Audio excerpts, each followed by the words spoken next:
আমি সালাউদ্দিন সাহেব আপনার কাছে প্রথমে আসতে চাই বাংলাদেশের অ্যাসপেক্টে। পাকিস্তান থেকে বাংলাদেশে অস্ত্র ঢোকার যে ভয়ঙ্কর রকম বাস যাকে ইংলিশে বলে, সে গুঞ্জন এখন চিৎকারের জায়গায় পৌঁছে গেছে এবং যথেষ্ট ভারতের জন্য হাহাকার। কারণ ভারত বাঁচবে না যদি বাংলাদেশ 7-8টা টুকরো হয়ে যায় এবং মণিপুর অশান্ত হয়েছে, কাল পশ্চিমবঙ্গ অশান্ত করার চেষ্টা হতে পারে এই নির্দিষ্টভাবে রুটটাকে কাজে লাগিয়ে। যদি একটু আপনি বিস্তারিত বলার চেষ্টা করেন। ধন্যবাদ। 2005 সালে যে বাংলাদেশে 10 ট্রাক অস্ত্র ধরা পড়ল 2004 সালে, এই অস্ত্রটা কিন্তু এসেছিল পাকিস্তানি একটা কোম্পানি ARY, ওরা এটা পাঠিয়েছিল 10 ট্রাক, এবং এই 10 ট্রাক অস্ত্র যাচ্ছিল উলফাদের কাছে। পরবর্তী দেখা গেল যে এই অস্ত্রের সঙ্গে তখন তো বিএনপি জামাত জোট সরকার ক্ষমতায় ছিল, একেবারে সরকারি পৃষ্ঠপোষকতায় সেই অস্ত্রটা আসছিল। এখন এত বছর পর আবার নতুন করে এই ইউনূস সরকার পাকিস্তান থেকে সরাসরি বাংলাদেশে জাহাজ আসার পথ খুলে দিলেন না, শুধু তারা একটা সার্কুলার জারি করেছেন, গ্যাজেট নোটিফিকেশন। সেখানে সুনির্দিষ্টভাবে বলা হয়েছে যে পাকিস্তান থেকে আসা কোনো জাহাজের যে পণ্য সেটা ইন্সপেকশন বা সার্ভে করা ছাড়াই এটাকে খালাস দিতে হবে। তার মানে এটা তো ভয়ঙ্কর একটা ব্যাপার যে একটা জাহাজের মধ্যে 300 কন্টেনার এলো, এবারও 300 কন্টেনার এসছে, 300 কন্টেনার আসবে, সেই 300 কন্টেনারের ভিতর কি আছে সেটা আমার পোর্ট অথরিটি পরীক্ষা করে দেখতে পারবে না। আপনি যা বলছিলেন কিছুক্ষণ আগে যে এটাতে যদি পেঁয়াজ থাকে, পটল থাকে, ঠিক আছে, পেঁয়াজ পটল থাকলে তো এটা পরীক্ষা করতে কোনো সমস্যা নাই, তাহলে এটার মধ্যে কি আছে? আর এই সরকারটা ক্ষমতায় আসার, ইউনূস সরকার আসার মাত্র 12 দিনের মাথায় পাকিস্তানকে একটা সামরিক সরঞ্জামের জন্য অর্ডার দেন।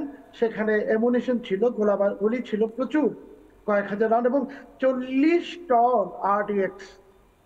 তো এই 40 টন RDX যে পাকিস্তান থেকে এসে গেছে, এটা কোথায় গেল? এটাকে আমাদের বাংলাদেশ অর্ডিন্যান্স ফ্যাক্টরিতে গেল, নাকি এটা অন্য কোনো কাজে ব্যবহৃত হচ্ছে? এটা দিয়ে কি IED তৈরি করা হবে, মানে ইম্প্রোভাইজড এক্সপ্লোসিভ ডিভাইস তৈরি করা হবে?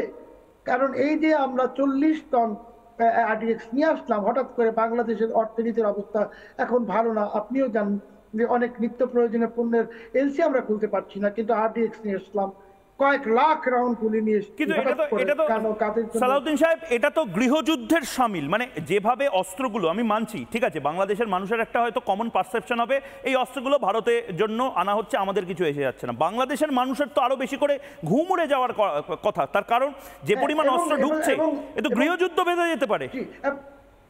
এবং মহৎ বাবু, আর একটা ভয়ঙ্কর জিনিস দেখুন যে জুলাই আগস্টের যে এই আন্দোলনের সময় প্রায় 11,000 অস্ত্র ঢুক হয়ে গেছে 400 পুলিশ স্টেশন থেকে, এবং 2টো জেলখানা ভেঙে এই আল কায়দা, আপনার আনসার আল ইসলাম, এইগুলোর জঙ্গিরা পালিয়ে গেছে প্রায় 1000, এবং 11,000 অস্ত্র লুট হলো, লক্ষ লক্ষ রাউন্ড গুলি লুট হলো। তার মধ্যে মাত্র 1000 অস্ত্র মনে হয় রিকভার হয়েছে, কয়েকশো রাউন্ড, কয়েক হাজার রাউন্ড গুলি। এই যে 11,000 অস্ত্র, এই 11,000 অস্ত্র এখন গতকালই আপনি জানেন নিশ্চয়ই যে মোহাম্মদ ইউনূসের যে বিশেষ সহকারী ছিলেন, যাকে তিনি এই সমস্ত ঘটনার মূল নীল নকশাকারী হিসেবে ক্লিন্টন গ্লোবাল ইনিশিয়েটিভে পরিচয় করিয়ে দিয়েছিলেন, তিনি কাল ডাক দিয়েছেন যে বাংলাদেশে একটি রক্তপাতের গৃহযুদ্ধের, রক্তপাত মুখোমুখি গৃহযুদ্ধের দিকে বাংলাদেশ এখন এগিয়ে যাবে। তারা রক্তপাত গৃহযুদ্ধ শুরু করতে তারা এখন ঘোষণা দিয়েছে কালকে তারা গৃহযুদ্ধ শুরু করবে। তাহলে আপনি যেটা বললেন আশঙ্কা, সম্ভাবনা, তা না, গৃহযুদ্ধের ডাক এসে গেছে। গৃহযুদ্ধের অস্ত্র বাংলাদেশেই আছে 11,000 লুট হওয়ার। তার পাশাপাশি এই পাকিস্তান থেকে জাহাজে করে RDX, গুলি ইত্যাদি আসলে আপনি একবার ভাবুন বাংলাদেশের পরিস্থিতিটা কেমন। সালাউদ্দিন সাহেব, ঢাকাতে একটা জায়গা আছে গুলশান বলে, আমরা সবসময় বলি আমাদের কলকাতা এবং ঢাকার মধ্যে বিভিন্ন যোগাযোগ এবং বিভিন্ন শব্দের মিল আছে। ঢাকায় গুলশান অঞ্চলে আমরা অনেক খবর ইতিমধ্যে করেছি, কিন্তু আজ কলকাতার গুলশান কলোনি জড়িয়ে পড়ছে এই অনুপ্রবেশ, মৌলবাদ, বাংলাদেশ, এই সমস্ত শব্দবন্ধগুলোর সাথে। গুলশান কলোনি, এবার বিমল শঙ্কর নন্দের কাছে যাওয়ার আগে আপনাদেরও বলছি, পশ্চিমবঙ্গের মানুষকে বলছি, যারা জবাব চায় বাংলা, পশ্চিমবঙ্গের মাটিতে বসে দেখছেন, ত্রিপুরার মাটিতে বসে দেখছেন, অসমের মাটিতে বসে দেখছেন, মণিপুর, শিলচর, মিজোরাম, বিভিন্ন জায়গায় বসে ময়ূককে দেখছেন। আজ আপনাদের বলছি, যারা দিল্লিতে, মুম্বাইতে বসে বাঙালিরা দেখছেন, আপনারা হয়তো ভাবছেন যে বাংলাদেশে এই সমস্ত কিছু হচ্ছে, বাংলাদেশ নিজেরটা নিয়ে বুঝুক। সালাউদ্দিন সাহেব বা তাদের মতন যারা মানুষ, সেন্সেবল মানুষ, তারা একটু আতঙ্কিত বোধ করুক। আমরা তো নিরাপদ, আমরা তো সেফ, কোথায় কি হচ্ছে আমাদের কি এসে যায়? ভাবুন, ভাবা প্র্যাকটিস করুন, আপনারা আমরা কেউ সেফ নই। মৌলবাদ দরজা অবধি চলে এসেছে, অনুপ্রবেশ দরজা অবধি চলে এসেছে। গুলশান কলোনি থেকে কর্ণাটকা, দিল্লি থেকে জম্মু, কানেক্টেড ডটসগুলো বোঝার চেষ্টা করুন। রোহিঙ্গা ঠিক করছে, রোহিঙ্গা অনুপ্রবেশকারী ঠিক করছে, চারপাশে ডেমোগ্রাফি বা জনবিন্যাস বদলে যাচ্ছে কিভাবে। গুলশান কলোনিতে আর সারাদিন ধরে যে খবর দেখিয়েছি আপনারা হয়তো মিস করে গেছেন, একবার দেখুন গুলশান কলোনিতে ঠিক কি হয়েছিল, একবার দেখব।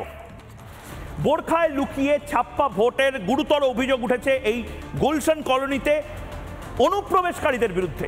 গুলশান কলোনিতে বাংলাদেশিদের ভিড়, বাংলাদেশি অনুপ্রবেশকারীদের বিরুদ্ধে একেবারে নির্দিষ্ট রকম অভিযোগ। ছেলেরা বোরখা পরে ভোট দিয়ে চলে যায় বলে অভিযোগ। এর পাশাপাশি ভোটার হয়ে যাচ্ছে বাংলাদেশিরা কি করে, এটা গুলশান কলোনির বাসিন্দা যারা রয়েছেন তারা বলছেন।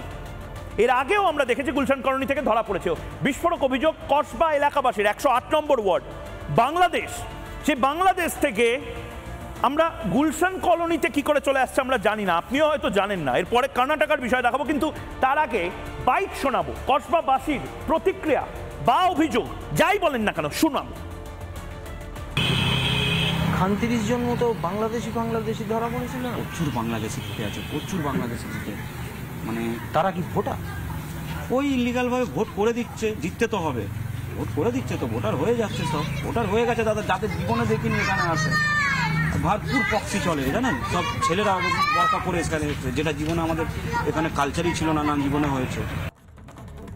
বিমল শঙ্কর বাবু, আপনার কাছে আমি যাচ্ছি, কিন্তু তার আগে একবার আমি দেখাতে চাই গুলশান কলোনি। এর আগেও গুলশান কলোনির কোথায় আপনারা সবাই জানেন, 108 নম্বর ওয়ার্ড, বা যারা কলকাতার বাইরে থাকেন, সায়েন্স সিটি পেরিয়ে 55 গ্রাম বলে একটি জায়গা, তৃণমূলের যারা আদি তৃণমূল কংগ্রেস, দীর্ঘদিন তৃণমূল করেছেন, পুরনো তৃণমূল পার্টি অফিসের ঠিক পেছনের এলাকাটা, সেটা এখন নিরাপদ আস্তানা হয়ে গেলে তো মুশকিল। বাংলাদেশের অনুপ্রবেশকারীদের জন্য গুলশান কলোনি যদি নিরাপদ আস্তানা হয়ে যায় মুশকিল। নানা ধরনের কন্টেন্ট দেখার জন্য লাইক করুন, শেয়ার করুন আমাদের ফেসবুক পেজ, সাবস্ক্রাইব করুন আমাদের ইউটিউব চ্যানেল। পাশাপাশি অন্যান্য ব্রেকিং নিউজের জন্য অবশ্যই চোখ রাখুন রিপাবলিক বাংলায়।